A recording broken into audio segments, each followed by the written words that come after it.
sungguh baik, kasih-Mu melimpah di hidupku.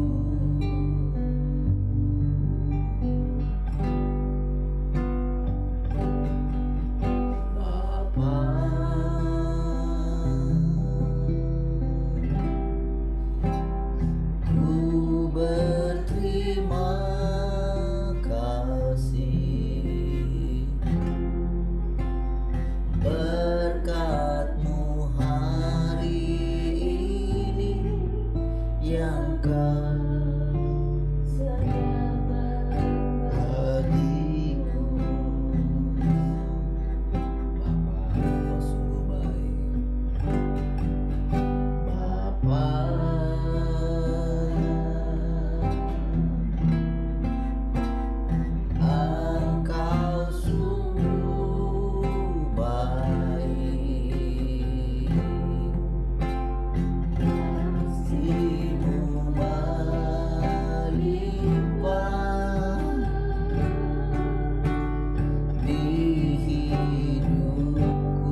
dan sabdamu, dan sabdamu yang berkekuatan,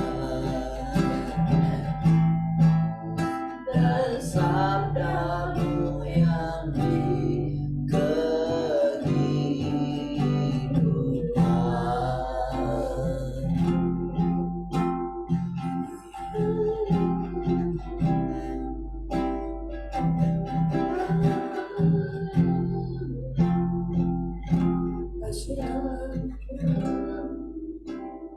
bersyukur pagi hari ini kami boleh mendengarkan kembali isi hati, kami boleh bersekutu kembali dengan Engkau, makan dan minum firman. Kami bersyukur, kami tundukkan hati kami sepenuhnya.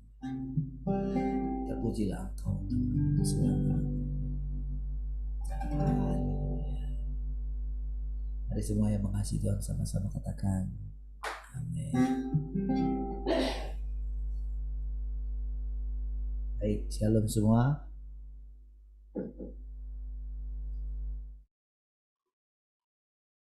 Shalom, selamat pagi semua.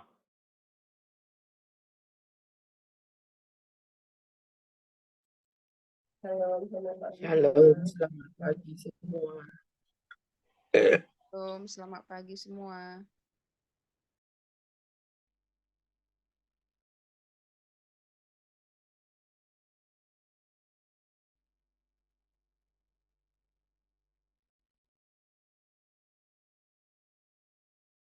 Shalom, selamat pagi semua.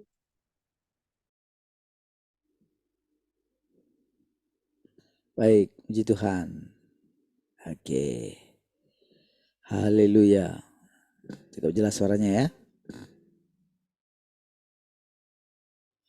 Oke. Baik, adakah yang mau sharing pagi ini?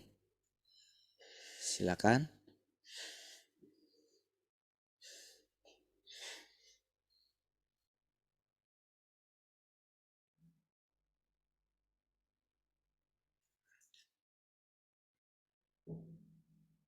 Ada yang mau sharing pagi ini? Silakan.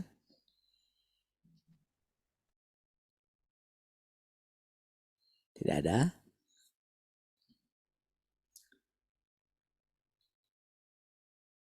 Nggak ada ya? Baik. Kalau nggak ada, kita sharing.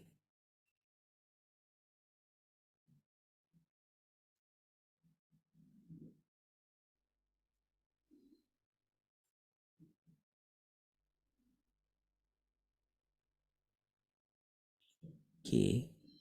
Sebentar ya.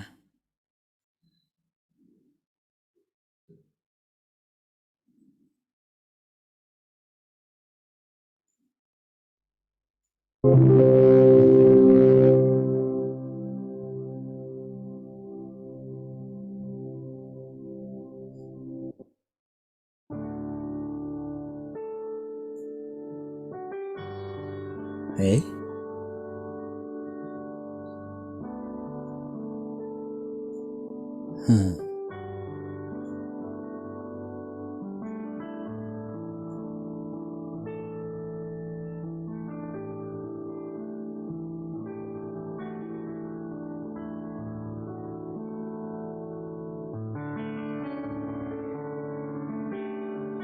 Mengganggu kah?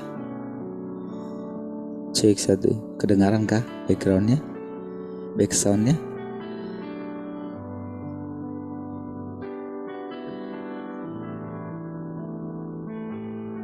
Oke, baik. Mari kita mulai ya. Di zaman firman, manusia telah luar biasa diberkati. Mereka tidak menderita sakit fisik dan hanya menikmati pembekalan firman Tuhan yang melimpah tanpa perlu pergi mencari secara membabi buta atau melakukan perjalanan selanjutnya secara membabi buta. Di tengah-tengah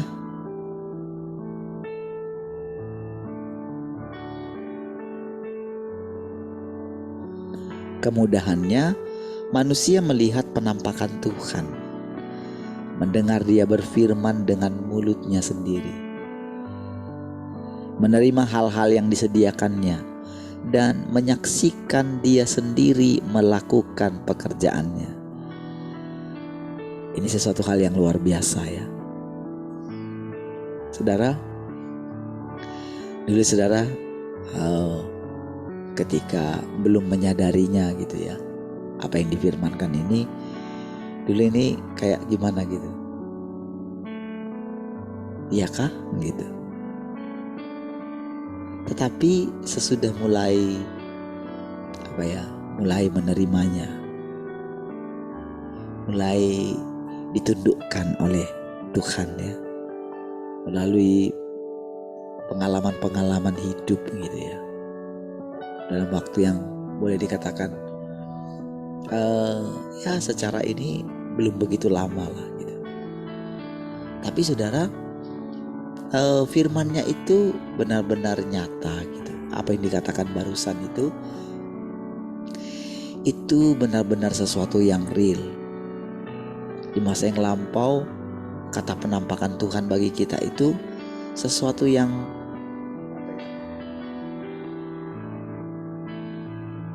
masih abstrak gitu. Jadi kita menantikan sesuatu yang boleh dikatakan kalau dulu itu ya memang salah kalau dibandingkan dengan sekarang, karena kita memperhatikan fisik gitu, memperhatikan wujud, memperhatikan rupa secara lahiriah gitu, memandang Tuhan dengan cara manusia gitu. Padahal Tuhan adalah Tuhan dan manusia adalah manusia. Ketika kita mendengarkan, mau gitu menundukkan hati kita mendengarkan setiap perkataan-perkataan ini gitu ya, setiap bagian-bagian daripada firman Tuhan sebetulnya sudah sangat luas sekali gitu. Dan ketika semakin kita itu menundukkan hati kita, dan cara kita menundukkan hati kita itu kan bukan dengan terpaksa gitu, walaupun ya tanpa sadar juga kita kayak dipepet gitu loh, kayak di ya secara halusnya dipaksa juga lah gitu. Karena kan kita istilahnya sudah dalam kondisi benar-benar menginginkan dia gitu.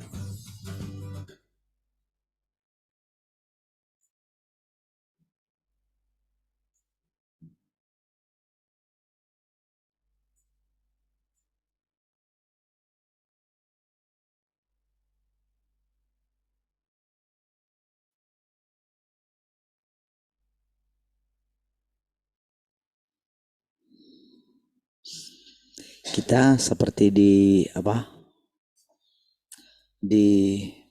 digiring gitu. Ya, lebih tepatnya itu kita digiring gitu. Nah, jadi dengan kita mulai belajar ya, menerima setiap perkataan ini gitu. Tadinya kita belum mengerti, tapi lama-lama kita mengerti gitu. Dengan cara Tuhan menampakkan diri gitu. Sehingga ketika dikatakan kita mendengarkan dia berfirman dengan mulutnya sendiri gitu. Ya, karena apa? Karena dia Tuhan yang maha kuasa gitu. Kita jadi mengerti, oh benar ya gitu. Kan dia bisa melakukan apa saja gitu. Dan kita ini ciptaannya. Itu langsung saudara, logika kita itu dicerahkan gitu. Dan kita rela meninggalkan cara pikir kita yang lama. Jadi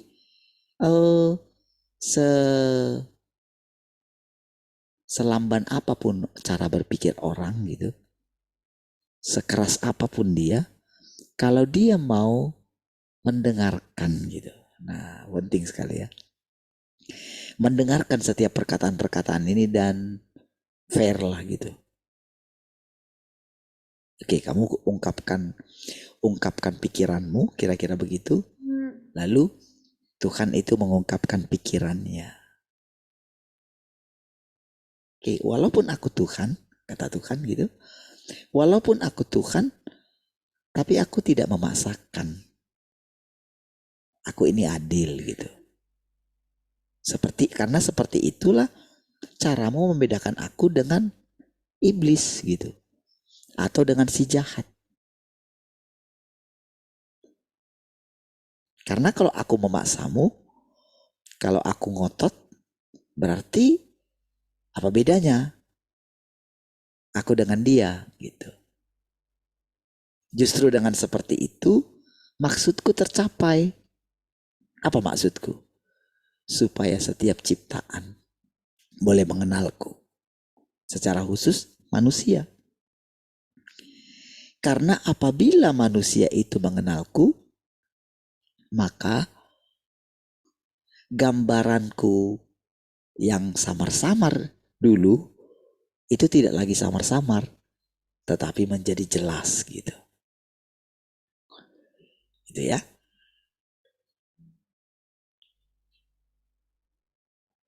Dan engkau semua pasti mau mengikuti. Atau pasti mau watakmu itu diubahkan gitu. Dari watakmu yang rusak. Karena memang aku membiarkan apa yang menjadi keinginan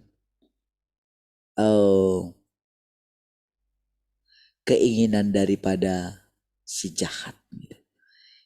Keinginan daripada iblis. Untuk sampai di tahtaku. Untuk merampas tahtaku.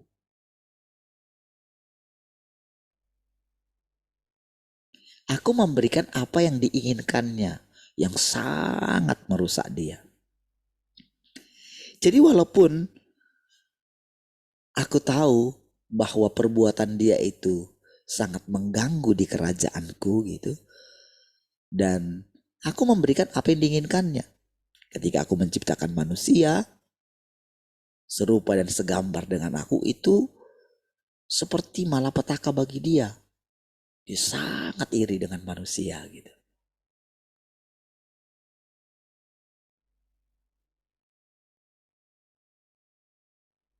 Dia ingin menguasai manusia. Dan ketika pertama kali dia merusak manusia, merusak ciptaanku, aku membiarkannya dan berlangsung sampai 6.000 tahun gitu. Tetapi secara diam-diam aku bekerja. Aku memilih bekerja dan aku memilih umatku gitu. Aku memulai sesuatu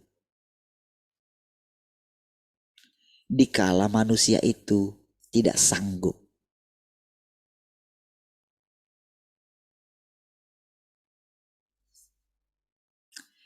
Dia memilih seorang demi seorang gitu. Dia gak memilih semuanya. Bahkan ketika kerusakan yang diakibatkan oleh iblis membuat aku harus memunahkan semuanya. Dan si jahat sangat senang di situ. Tetapi yang dia tidak tahu, dia tidak mengenal aku sesungguhnya.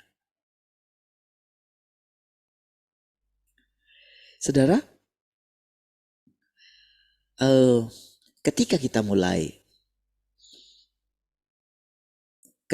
mulai mengenal dia seperti yang sekarang gitu ya, hatinya mulai tenang gitu. Karena pengetahuan ini akan makin meluas dengan sendirinya. Aku tidak perlu memerintahkan orang untuk memberitakan ini. Karena pasti dia akan memberitakan ini. Karena ini adalah berita kesukaan. Karena ini adalah kehidupan. kehidupan yang normal. Maka bagaimanapun juga manusia pasti memberitakannya.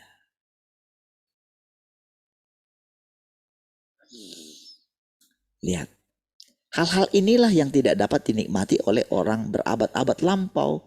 Dan inilah berkat-berkat yang tidak pernah bisa mereka terima. Karena dulu belum waktunya kan gitu. Jadi sekarang saudara, ketika mereka melihat dan mendengarkan semua perkataan ini saudara,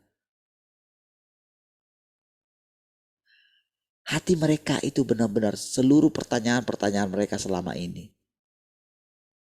Di mana ketika mereka sangat rindu melihat rupa daripada Tuhan yang sudah berbicara kepada mereka. Bagaimana sih wujudnya? Di mana sih rumah Bapa yang diceritakan Tuhan itu? Yang di mana dikatakan kamu tahu jalan ke situ? Di mana sih tempat itu? Sudah berabad-abad lamanya gitu. Beribu tahun saudara. Mereka menantikan.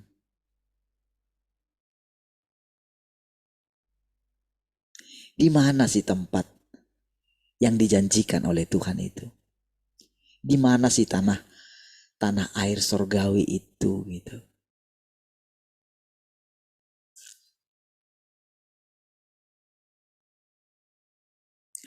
Ketika mereka harus menyaksikan segala sesuatu yang terjadi di bumi gitu. Ketika mereka mulai dihakimi. Bagaimana mereka dihakimi saudara? Ketika setiap buah pikiran mereka, interpretasi mereka, cara mereka dulu hidup, dan buah daripada setiap perkataan mereka, di situ mereka semua belajar gitu. Kenapa dulu aku bicara seperti ini? Kenapa aku tidak hati-hati gitu? Lalu saudara, Tuhan berfirman lagi. Ketika Tuhan berfirman lagi, maka mereka mulai dicerahkan.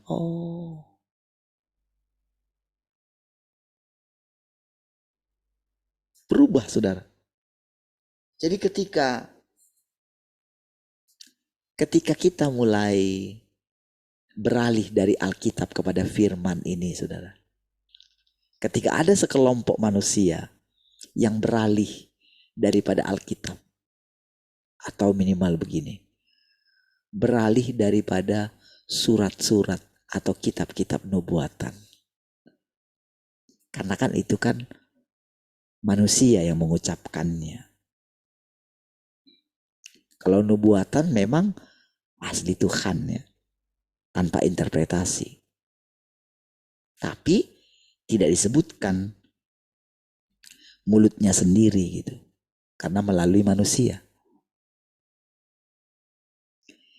Jadi di dalam perkataan-perkataan mereka itu, di dalam apa yang dikatakan kita kenal di dalam isi Alkitab itu, ternyata banyak tercampur interpretasi manusia. Pewahyuan gitu.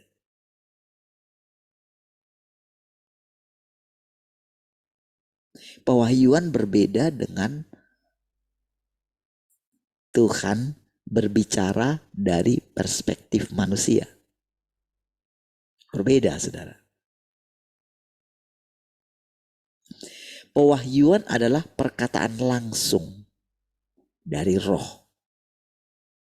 Sementara manusia adalah manusia. Jadi kalau dikatakan roh kita mengerti, itu beda dengan manusia kita yang mengerti.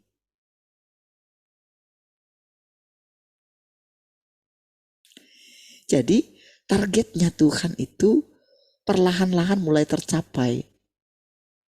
Jadi saudara, di situ jugalah segala kesalahan mereka itu ketika tidak dibicarakan lagi. Jadi perlahan-lahan mereka mulai bisa melupakan siapa mereka dulu.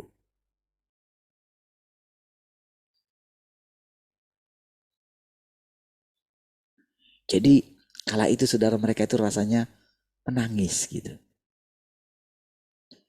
Ketika generasi-generasi yang hidup di bumi ini menceritakan semua tentang perkataan-perkataan mereka yang sudah ketinggalan zaman.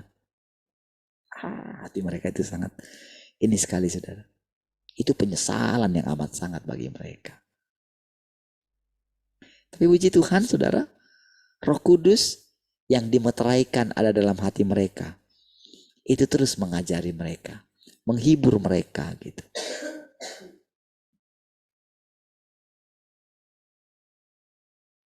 Sambil terus mereka memandang.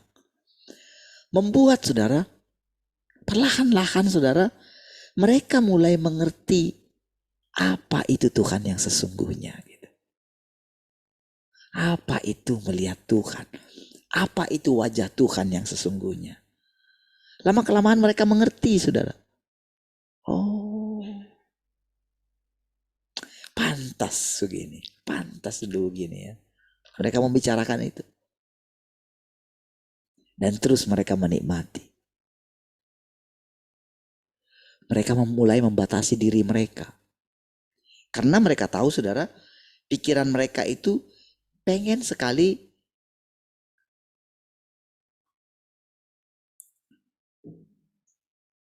mencoba menginterpretasikan gitu. Ketika mereka mendengarkan perkataan firman Tuhan gitu ya. Naluri manusia mereka kan pasti kan mulai berpikir kan. Tetapi saudara, ketika mereka mendengarkan semua firman Tuhan yang langsung keluar dari mulut Tuhan,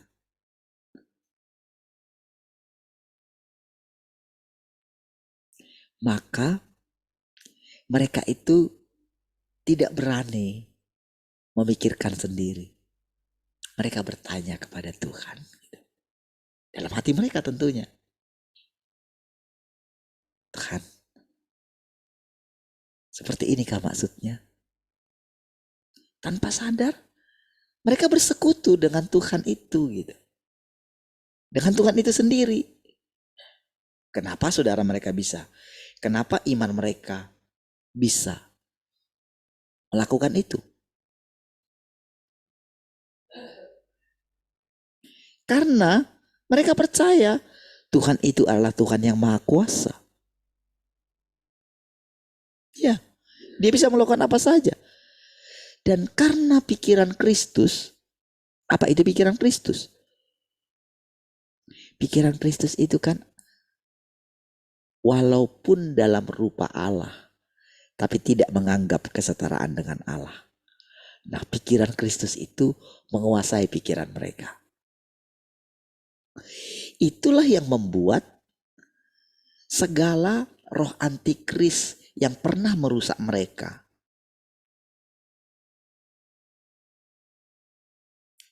yang menutupi pandangan mereka daripada melihat Allah itu tersingkap saudara.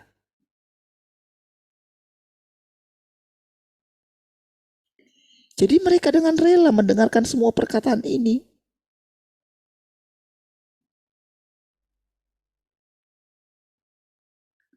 Mereka melihat Tuhan yang datang kedua kali. Walaupun saudara, menurut pandangan mereka, mungkin tadinya mereka kok ini gitu.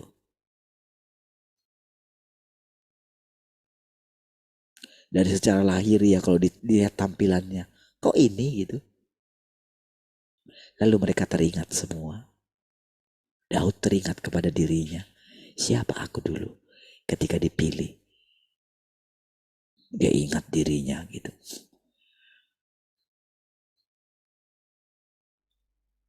Ketika bagaimana dia iri sama kakak-kakaknya gitu.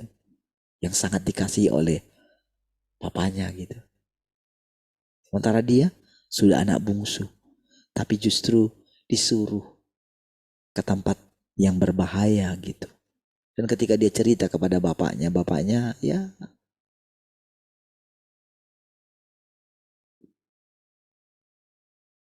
Lalu Yusuf juga begitu, saudara. Dia pernah menjadi orang penting gitu di dunia. Tapi dia ingat dirinya siapa dia dulu. Betapa manjanya dia kepada orang tuanya. Dia teringat ketika masa-masa dia dibuang. Lalu menjadi pembantu di rumah Potifar. Kalau dia bisa selamat. Kalau dia bisa menjaga kekudusannya. Itu semua karena Tuhan. Oh, semua orang-orang itu disadarkan. Petrus, Paulus, siapapun dia. Mereka sadar. Hati mereka yang tadi itu yang bilang, kok dia gitu? Siapa dia? Perempuan lagi gitu.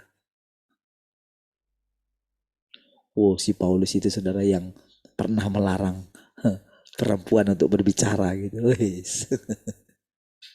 Karena apa saudara? Konsep masih di yang lama.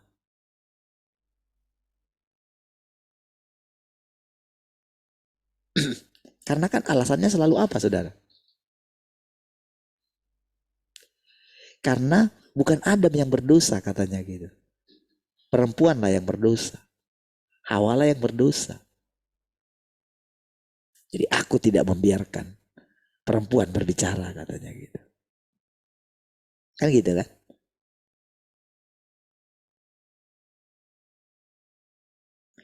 Kesombongan laki-laki karena melihat gender saudara itu diruntuhkan. Ketika dia mengatakan kalau tidak ada aku katanya. Waduh. Tapi saudara, semua orang yang mendengarkannya saudara, karena tertuju kepada firman saudara. Ini Tuhan. Kenapa aku harus tersinggung? Kalau firman itu diucapkan oleh seorang perempuan gitu. Iya. Jadi yang dilihat orang itu adalah Tuhan itu sendiri. Karena mereka dicerahkan. Ketika mereka mau menerima setiap perkataan ini, Roh Kudus yang ada di dalam mereka pun aktif, saudara. Iya, itulah kehidupan, saudara. Jadi walaupun mereka ada di dunia di mana mereka tidak punya tubuh jasmani lagi, di mana tubuh jasmani mereka itu masih ada di bumi, disitulah mereka mulai bersatu dengan tubuh yang di bumi ini.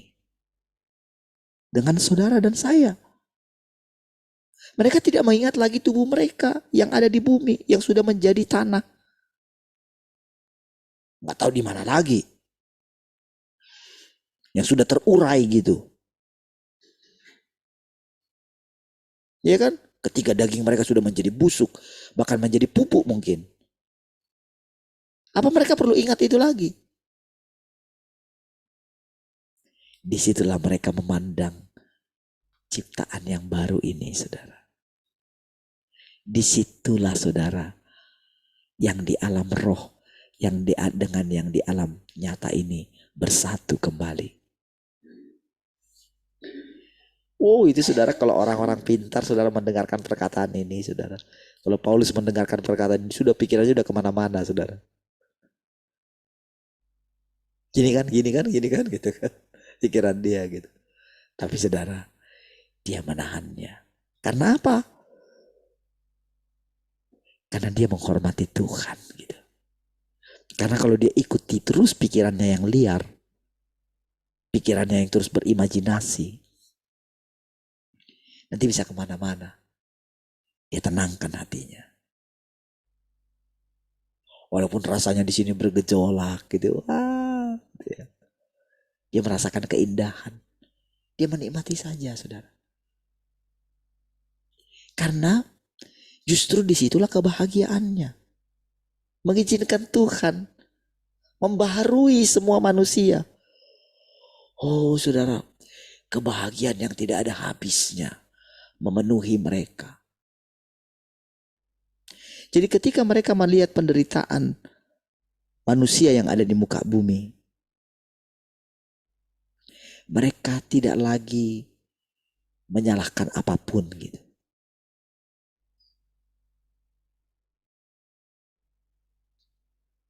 Diam-diam dalam hati mereka menenangkan hati mereka. Dan ketika mereka menenangkan hati mereka, disitulah pekerjaan Tuhan makin lama makin nyata gitu. Oh, mereka bersatu dengan Tuhan, saudara. Oh, mereka tidak seperti Samuel yang masih bisa dipanggil oleh Saul.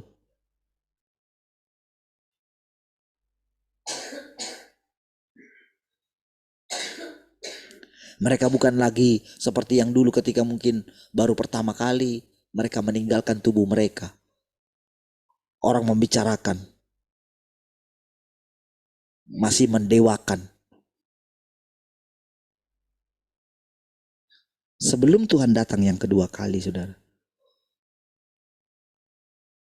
kan manusia mendewakan para tokoh-tokoh itu, saudara.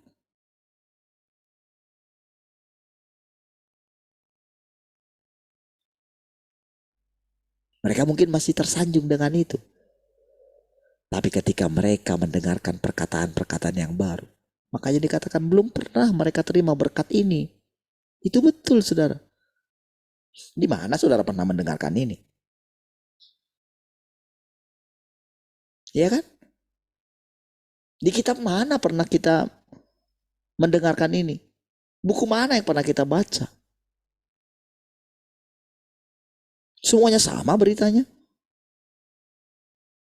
Alkitab yang mereka kupas.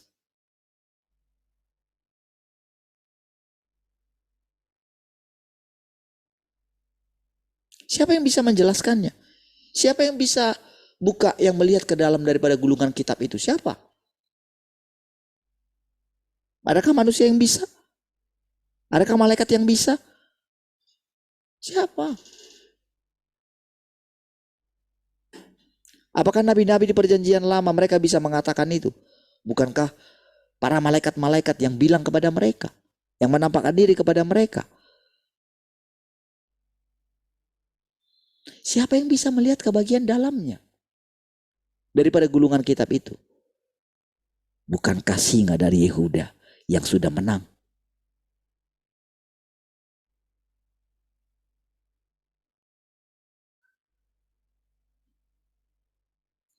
Saudara, benar-benar semua ditaklukkan, saudara.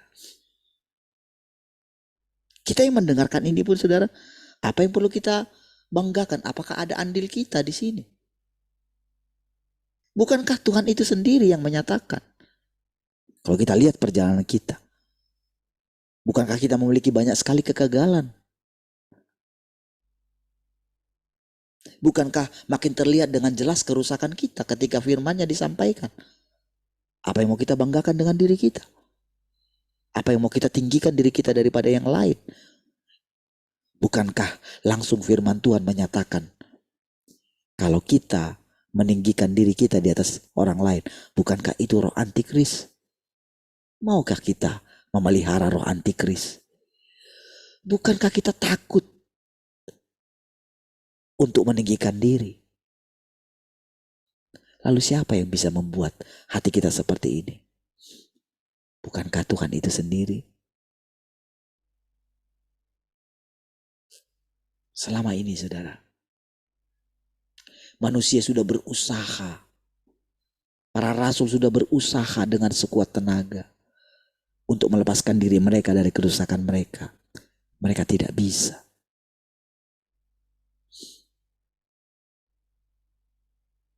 Petrus mengalami penampakan Tuhan.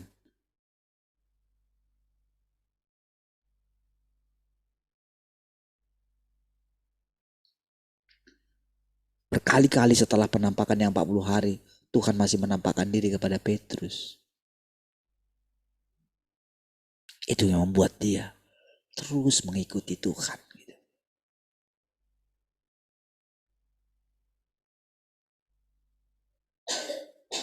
Tetapi ketika pengumuman resmi Tuhan menjejakkan kakinya di muka bumi, dan sekali lagi dia berinkarnasi, itu adalah berita yang baru.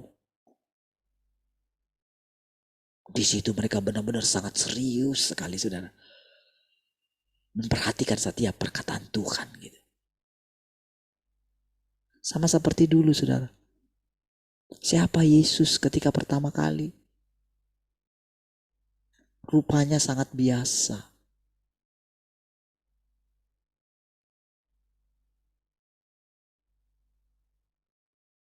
Mereka sangat jengkel. Apalagi orang-orang Farisi. Mereka menganggap Yesus menghujat Tuhan yang mereka agung-agungkan. Apalagi ketika dia berkata, aku berasal dari atas. Bukankah kita tahu siapa ibunya, siapa bapaknya? Bukankah kita kenal saudara-saudaranya? Kenapa dia berani mengatakan seperti itu? Dia menghujat. Sama. Kedatangan yang kedua juga begitu. Dihujat juga. Dikatakan sesat di mana-mana. Dibuat rumor-rumor yang sangat jahat tentang dia. Tuhan tidak membalas. Tetapi saudara, bagi semua orang yang datang sebelum dia, oh, mereka bersujud, saudara. Ya, sama seperti ketika Yohanes di Pulau Patmos, dia sujud. Ketika di bumi dia belum pernah sujud menyembah Yesus. Karena Yesus itu jadi sahabat, jadi guru mereka. Mereka tidak pernah benar-benar gentar. Karena Yesus dalam tampilan manusia yang sangat sederhana. Dan dia tidak meminta itu memang. Tapi ketika Yohanes melihat dia yang sesungguhnya, dia sujud seperti orang mati.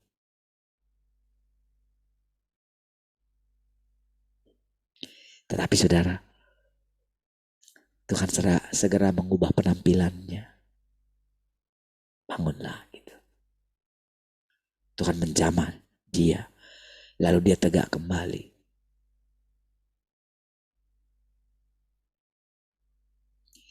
Saudara semua, orang-orang kudus itu benar-benar gimana ya? Itu kalau saya boleh rasakan gitu ya.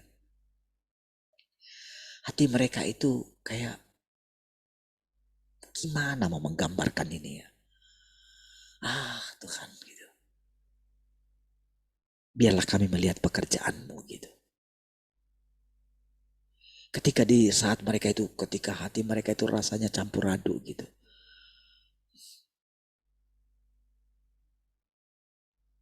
Ketika Tuhan kembali menampakkan dirinya menjadi manusia seperti mereka gitu. Makasih Tuhan.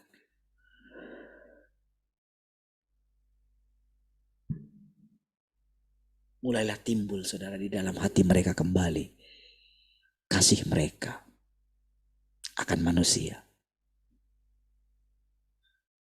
Iya.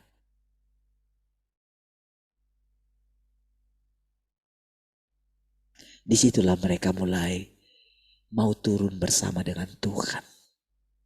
Iya.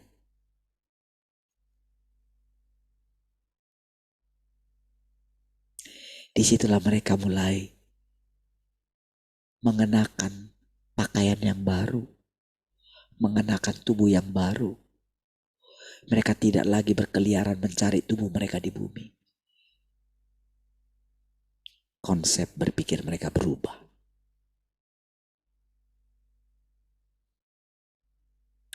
Disitulah mereka mulai mencari jejak kaki Tuhan.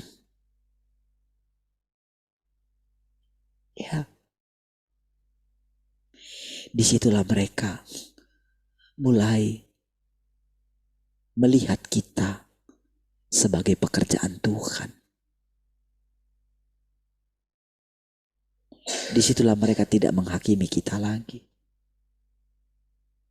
Mulai terjadi ketenangan, saudara. Ya, mulai terjadi saling membasuh kaki, saudara. Tanpa sadar mereka mulai membasuh kaki kita, saudara. Karena perjalanan kita adalah perjalanan mereka.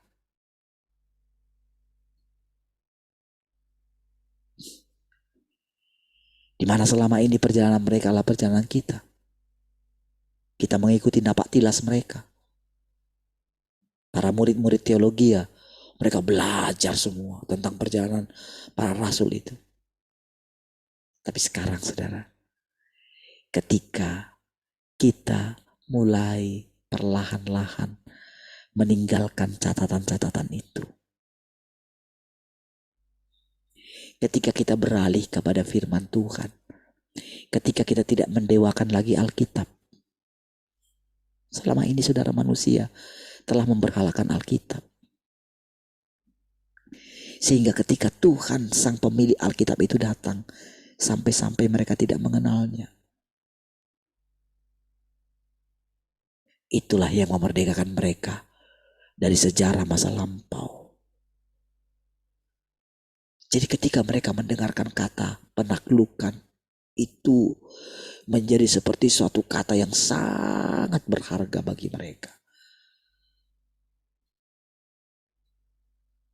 Ketika mereka mendengarkan orang yang sederhana ini yang bicara. Siapa orang yang bicara ini? Dia juga tidak pernah berjumpa dengan Tuhan yang berinkarnasi itu. Tetapi dia mulai menjadi satu roh. Dia mulai mengikatkan dirinya. Mata imannya mulai terbuka. Mata rohnya mulai terbuka. Dia percaya sekalipun tidak melihat. Ya. Tapi imannya berkata, aku sudah melihat. Sama seperti Simeon, saudara. Sekalipun pada waktu itu Yesus masih bayi 8 hari. Tapi dia dipenuhi. Kenapa? Dia dipenuhi dengan roh. Dengan Roh Kudus. Lalu dia bernubuat. Sama saudara.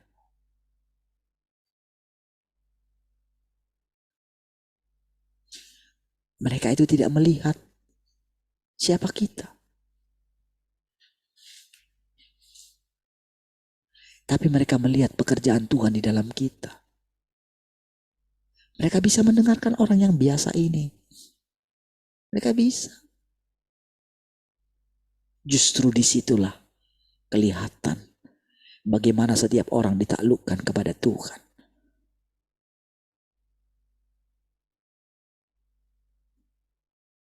Mereka benar-benar menganggap kita sebagai keturunan mereka.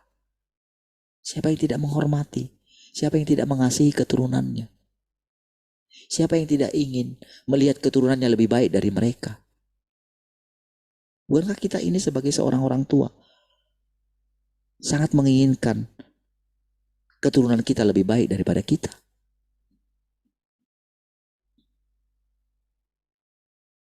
Oh, ketika mereka tidak dibicarakan lagi. Ketika mujizat-mujizat mereka, ketika perbuatan-perbuatan besar mereka tidak lagi dibicarakan, tidak lagi dibesar-besarkan.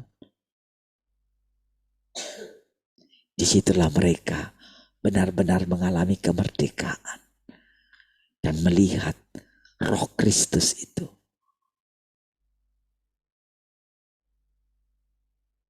Menundukkan setiap mereka. Barulah mereka bisa melihat Kristus yang sesungguhnya. Dan disitulah baru mereka mulai mengenal Tuhan dengan benar. Ya, seperti yang kita alami. Dan tahukah saudara?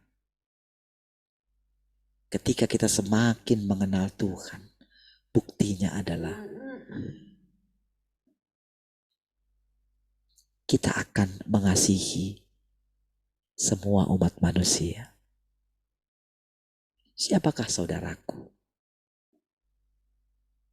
Tuhan membuat gambaran apa, saudara?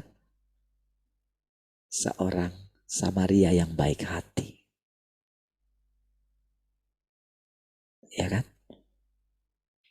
Orang Samaria yang tidak dianggap oleh orang Yahudi diambil sebagai contoh. Tahu apa artinya? Bukankah kita itu lebih pas disebut sebagai orang Samaria? Kita bukan orang Yahudi malahan.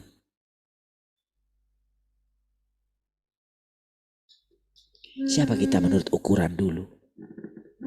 Siapa? Ingatlah siapa diri saudara. Siapa? Sebelum kita mendengarkan semua perkataan ini, siapa?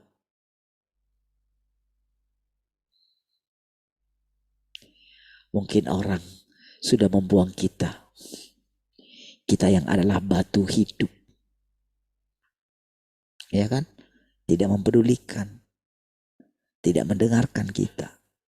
Menolak kita. Menganggap kita sesat. Tapi bukankah Tuhan berdiam diri ketika dia dilemparkan keluar? Ketika dia tidak ada di bait suci. Dia mengatakan, rubuhkan bait suci ini. Aku akan membangunnya dalam 3 hari. Oh saudara, setiap orang yang mendengarkan perkataan ini ditarik kembali kepada dia. Saudara yang mendengarkan perkataan ini ditarik kembali kepada dia. Haleluya.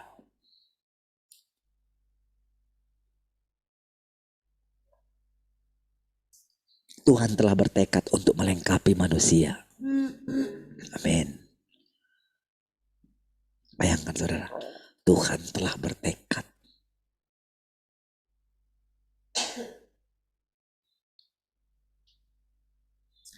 Dan terlepas dari perspektif manapun dia berfirman, semuanya demi menjadikan orang-orang sempurna. Firman yang diucapkan dari perspektif roh sulit dipahami orang. Mereka tidak memiliki sarana untuk menemukan jalan penerapan. Kalau dari sudut pandang roh. Yang selama ini dibangga-banggakan orang pewahyuan gitu. Itu sudut perspektif roh gitu. Itu penuh harus dengan perumpamaan, saudara. Lalu orang ingin berusaha menerjemahkannya. Apakah bisa? Kan gak bisa. Makanya terjadi perpecahan, saudara. Perpecahan denominasi.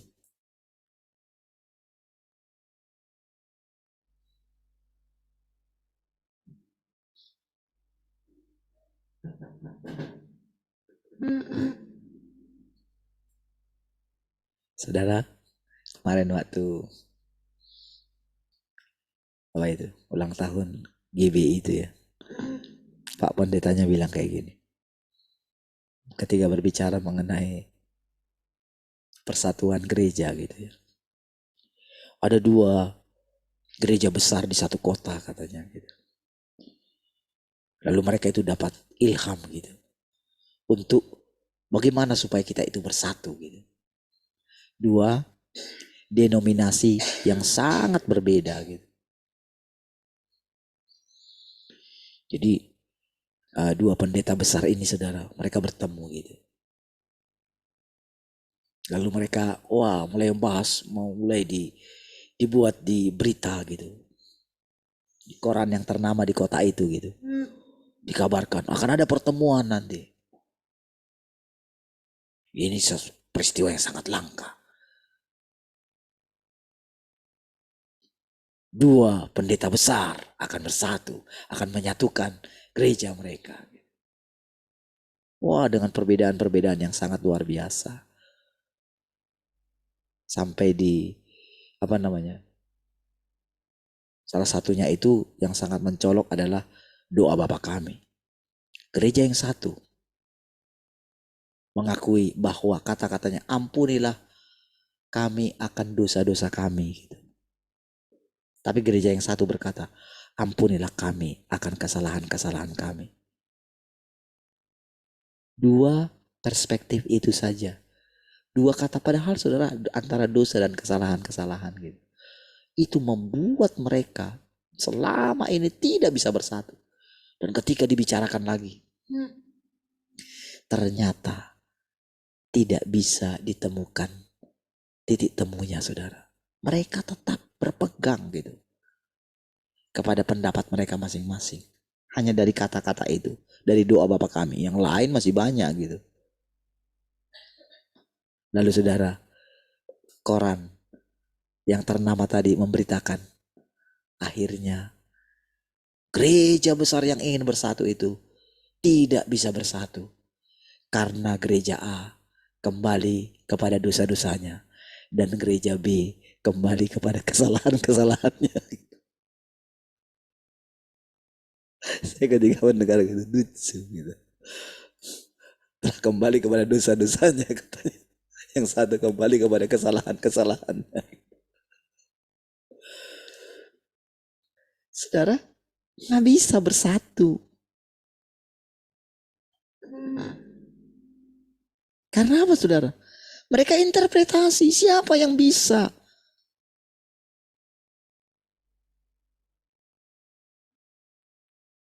Apalagi dengan manusia yang lain.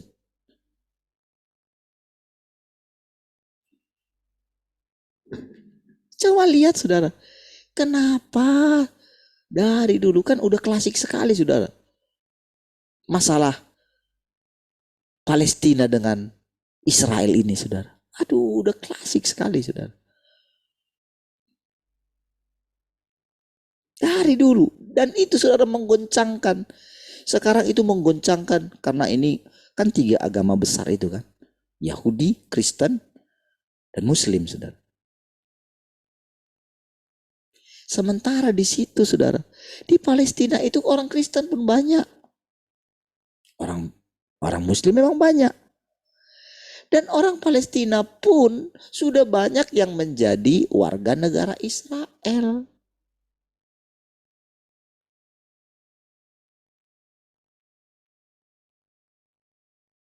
Dari dulu tidak bisa bersatu saudara. Karena apa? Seperti tadi saudara.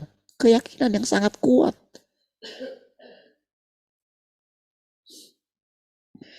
Tapi sudah melihat keadaan itu pun. Gereja tetap pada dosa-dosanya. Gereja yang satu tetap pada kesalahan-kesalahannya. Begitu kan? Tidak mau datang kepada Tuhan. Tidak belajar mengenal Tuhan. Tidak meninggalkan, tidak belajar, tidak berani meninggalkan segala yang dia miliki. Reputasinya, kekayaannya. Sampai ketika mereka ada di ujung nafas mereka. Mereka tetap tidak bisa meninggalkan semua itu. Ya, bagi mereka nama.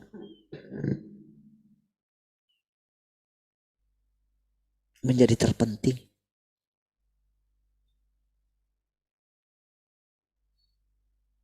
Ketika mereka mungkin mati. Mereka dihantarkan dengan ribuan orang. Dengan upacara-upacara yang megah. Lalu orang membicarakan tentang semua perbuatan-perbuatan mereka. Cukup dengan satu firman. Aku tidak mengenal kamu. Iya. Cukup dengan satu perkataan itu. Mereka ngotot. Bukankah kami, lihatlah ini bagaimana. Kamu ingat aku dulu? Yang kamu beritakan tentang siapa? Bukankah tentang aku? Kira-kira kalau engkau lihat aku dulu, ketika aku dipuji-puji bahkan dipaksa menjadi raja mereka, apakah aku mau? Tapi kamu, kenapa kamu mau dipuji-puji? Bukankah dengan menerima semua perkataan mereka, engkau menerima segala pujian itu? Siapa engkau? Apakah engkau lebih tinggi daripada aku? Tapi lihat, apakah aku menerima segala pujian mereka? Itulah Roh Kristus. Itu sebabnya aku mengatakan, aku tidak mengenal kamu. Kamu ngerti sekarang?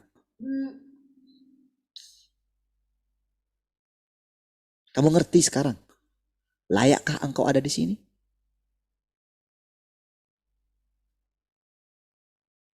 Barulah mereka mengerti. Oh, ini yang artinya Tuhan. Anyahlah dari hadapanku. Itu firman, saudara.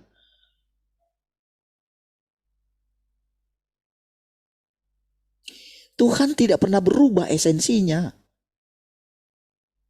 Dia Tuhan yang penuh kasih.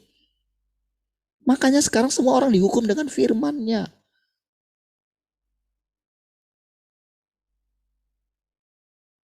Jadi ketika dikatakan anyah, mereka harus mengalami penderitaan karena firman itu, saudara. Sampai berapa lama?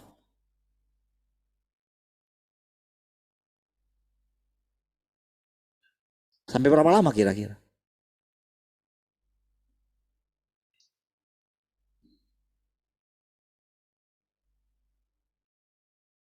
Menurut saudara sampai berapa lama?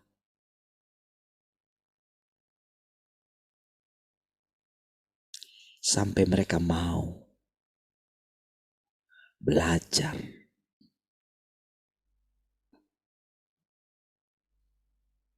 mencari, merenungkan kembali hidupnya.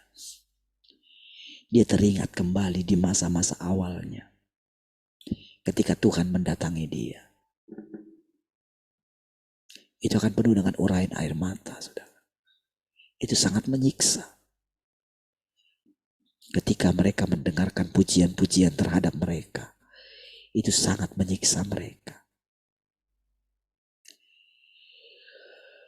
Dari jurang maut mereka berteriak, saudara.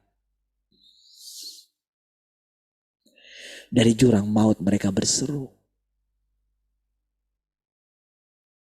Tadinya mungkin masih begini, ketika dia bertemu dengan yang lain. Bertemu dengan rekan sesama hamba Tuhan yang songong-songong, saudara. Akan berjumpa di sana semua, saudara.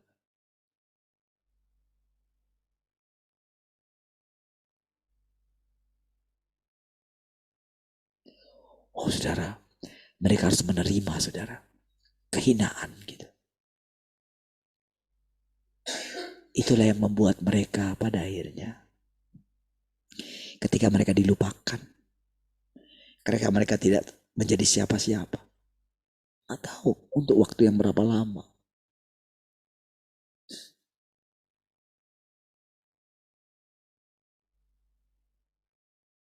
Saudara, ketika semua orang melupakan nama-nama besar di Alkitab, saudara, itulah kelepasan mereka.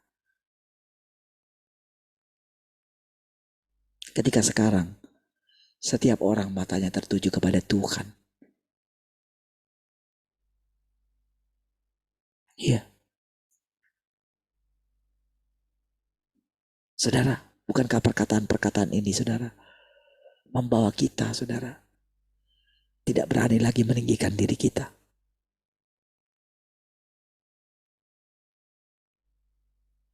Tidak berani memuji-muji diri kita. Bukankah kita semakin gentar kepada Dia, kepada firman-Nya? Bukankah ini membuat kita memperbaiki sikap sujud kita di hadapan Dia, saudara?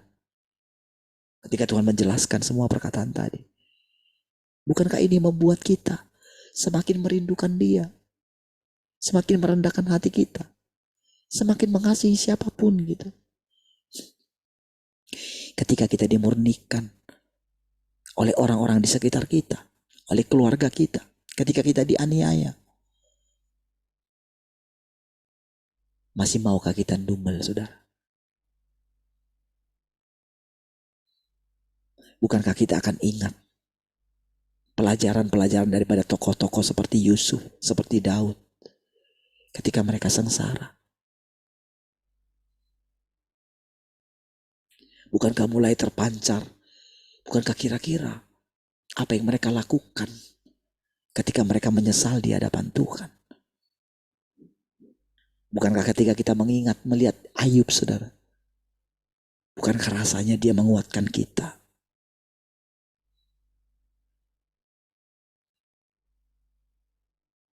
Maka kita akan menerima segala pemurnian itu seperti pemurnian dari Tuhan. Kita tidak menyalahkan siapapun, saudara. Sebetulnya kita layak menerima semua itu. Disitulah kita mulai mengenal Tuhan yang Maha Kuasa. Disitulah kita mulai mengenal Tuhan itu yang sesungguhnya. Disitulah kita mulai menjadi dewasa. Kita mulai berhikmat. Disitulah perlahan-lahan kita mulai menyadari apa artinya memiliki minyak. Iya. Pengalaman kita sendiri yang menjelaskan kepada kita. Kalau kita tidak menerapkan firman, kalau kita tidak mengalami firman, kalau kita tidak makan firman, kalau kita tidak mempersekutukan firman, kita tidak akan mengerti semua penjelasan ini. Tapi karena kita mau mulai menyederhanakan diri kita. Amin, saudara. Ketika kita mulai mau menundukkan diri kita,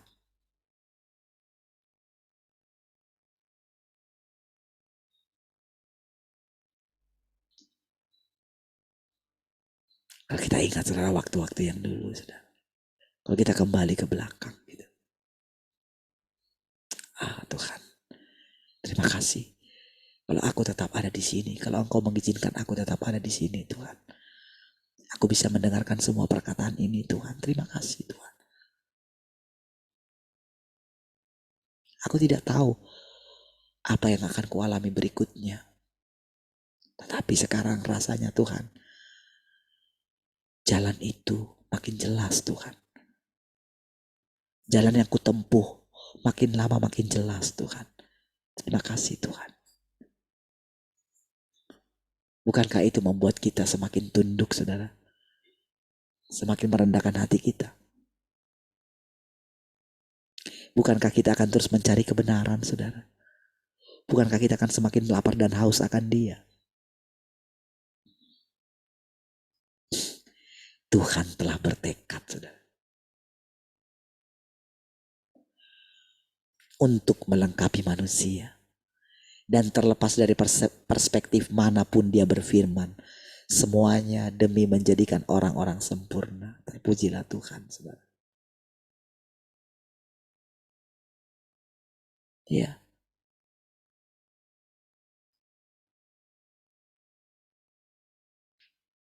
Ada orang-orang yang belum mau disempurnakan. Supaya apa, saudara? Supaya kita itu bisa disempurnakan. Kita tidak direcoki oleh mereka. Iya, makanya dulu saya katakan kan, saya lebih senang kalau Bapak tidak ada di sini. Iya, itu sangat menyinggung, saudara. Tapi tahukah, saudara, itu firman Tuhan. Apakah saya melupakan orang itu? Tidak. Terbukti, saudara.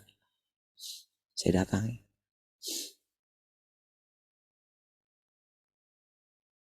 Iya.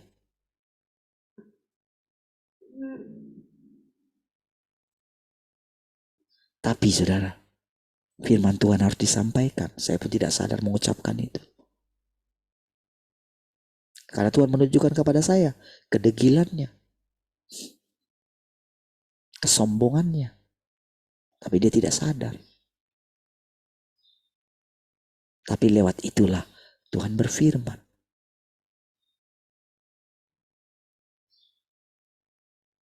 Tapi bukankah itu demi kebaikan kita? Lalu sekarang, ketika kita sudah mendengarkan hatinya Tuhan ini, apakah hati kita tidak berubah.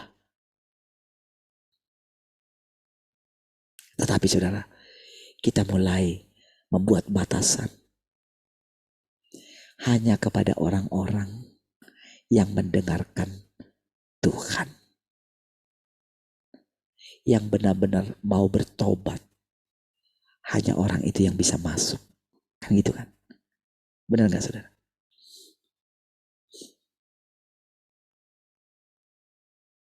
Kalau orang yang masih mencintai dunia ini, mana bisa ada di sini? Kalau yang hatinya masih terjerat kepada dunia ini, mana bisa? Dia akan terus kena hantam terus.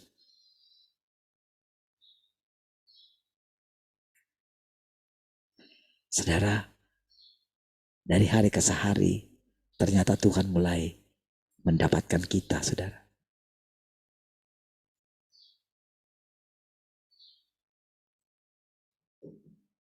Puji Tuhan. Mari kita berdoa. Terima kasih Tuhan. Kami bersyukur buat firman-Mu. Terpujilah Engkau Tuhan untuk selama-lamanya. Terima kasih buat setiap perkataan-perkataan-Mu yang mengajari kami. Terima kasih untuk kehadiran-Mu. Haleluya. Mari semua kita yang mengasihi Tuhan sama-sama katakan amin. Baik, puji Tuhan semua. Tuhan memberkati.